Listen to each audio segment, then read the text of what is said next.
यह क्या भाभी, आपने रजनी को भैया के मोटर गैराज चलाने को दे दिया?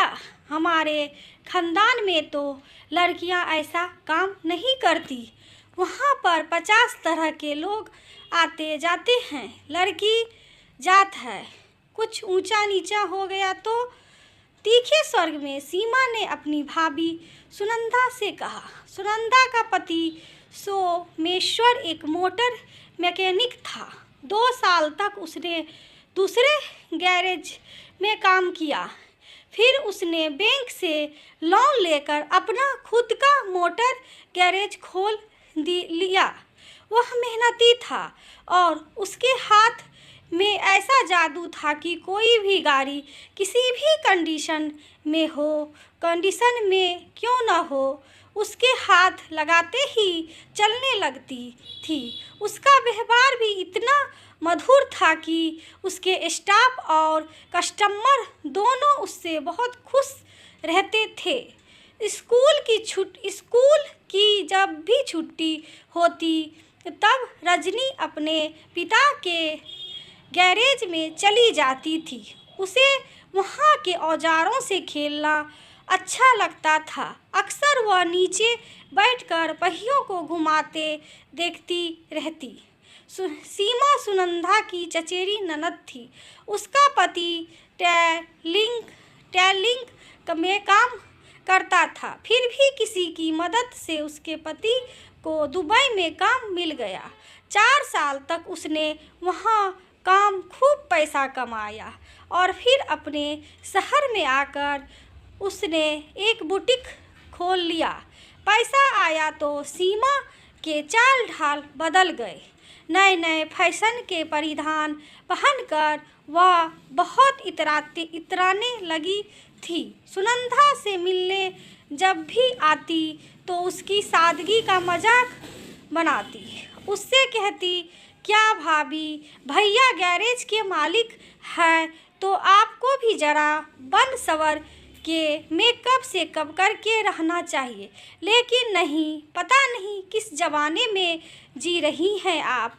जब सुनंदा हंसकर कह देती, हम तो अपने भारतीय परिधान में ही खुश हैं। फिर सीमा ने सुनंदा की बेटियों पर टिप्पणी करनी शुरू कर दी। अरे भाभी, इंग्लिश का ज़माना है, अपनी बेटियों को इंग्लिश वाले स्कूल में पढ़ाइए, वरना आपको अच्छा दामाद नहीं मिलेगा। हमारा समाज बेटी तो फिर भी अपना बखान करने लगती। सुनंदा तब भी बस मुस्कुरा देती थी। जवाब देकर वह ननद भाभी के संबंधों में करवाहट नहीं लाना चाहती थी। सुनंदा की बड़ी बेटी रजनी भी बीए की डिग्री मिलने वाली थी। उसने पिता को अपने कॉलेज में आने को कहा था। सोमेश्वर ठीक समय पर गैरेज से मोटरसाइकिल लेकर निकले थे। कॉलेज पहुंचने ही वाले थे कि एक ट्रक से उनकी टक्कर हो गई और हॉस्पिटल जाते जाते उन्होंने दम तोड़ दिया। डिग्री लेकर रजनी जब घर पहुंची तो उसे मालूम हुआ कि उसकी छोटी बहन 12वीं कक्षा में थी। सुनंदा की तो दुनिया ही उजड़ गई थी। उसे कुछ समझ नहीं आ रहा था कि घर में आई इस विपदा से वह कैसे निपटेगी। कुछ दिन तो ऐसे ही बीत गए। फिर एक दिन रजनी ने हिम्मत करके सुनंदा से पूछा, माँ, आप इजाज़त दे तो पापा के गैरेज को मैं संभालूं। यह सच है कि सुनंदा सादगी में विश्वास रखती थी, लेकिन उसकी सोच और विचार बहुत ही प्रोग्रेसिव थे। वह अपनी बेटियों को शिक्षित करके आत्मनिर्भर बनाना चाहती थी। उसकी नज़र में कोई काम छोटा या बड़ा नहीं था। इसलिए जब रजनी ने पूछा तो उसने तुरंत हामी भर दी। मालिक के देहांत हो जाने के बाद गैराज के स्टाफ इधर उधर चले गए थे। रजनी ने उन सभी से संपर्क किया और उन्हें वापस बुलाकर पिता के बंद मोटर गैराज को फिर से स्टार्ट कर दिया। रजनी के गैराज जाने पर पड़ोसियों ने तो बहुत विरोध किया। रिश्तेदारों ने भी माँ बेटी को बहुत ताने दिए, लेकिन सुनंदा ने उन पर ध्यान नहीं दिया और रजनी को भी उन्हें नज़रअंदाज करने को कहा। भाई की मृत्यु के समय सीमा अपने ससुराल गई हुई थी।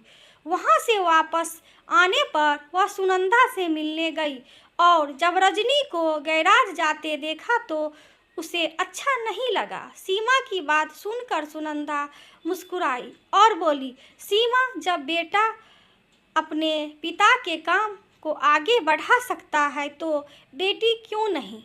ये कहाँ लिखा है कि लड़का यह काम कर सकता है और लड़की यह काम नहीं कर सकती?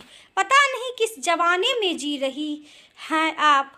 आज की बेटियां तो खेती बाड़ी से लेकर तक ही जाना होता है, काम चांद तक के सफ़र तय कर आई है। रजनी को तो सिर्फ गैराज तो स्टाफ करता है।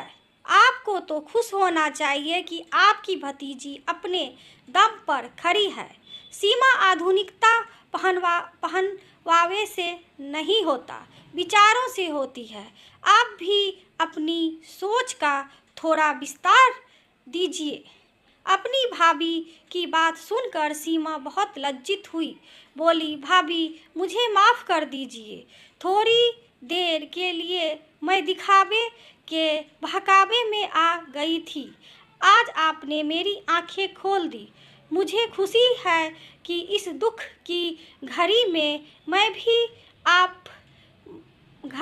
भी आप झुकी नहीं, घबराई नहीं।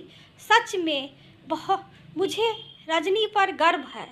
तभी सीमा के पति सुबोध जी की काफ़ी देर से दरवाजे पर खड़े होकर ननद भाभी की बातें सुन रहे थे, अंदर आए और सुनंदा से बोले, भाभी, आप धन्य हैं। आपने सुंदर विचारों से अपने बेटियों को आगे बढ़ाया और मेरी पत्नी की आँखों पर पड़ी झूठे स्तंभ के पर्दे को भी हटा दिया। कहते हुए वे सीमा को देखकर मुस्कुराए तो सुनंदा को हंसी आ गई। फिर तो सीमा भी अपनी हंसी नहीं रोक पाई। दोस्तों, ये कहानी आप सभी को कैसी लगी? यदि अच्छी लगी हो तो लाइक करिए, सब्सक्राइब करिए, दोस्तों शेयर करिए। वीडियो देखने के लिए आप सभी दोस्तों का थैंक यू, धन्यवाद।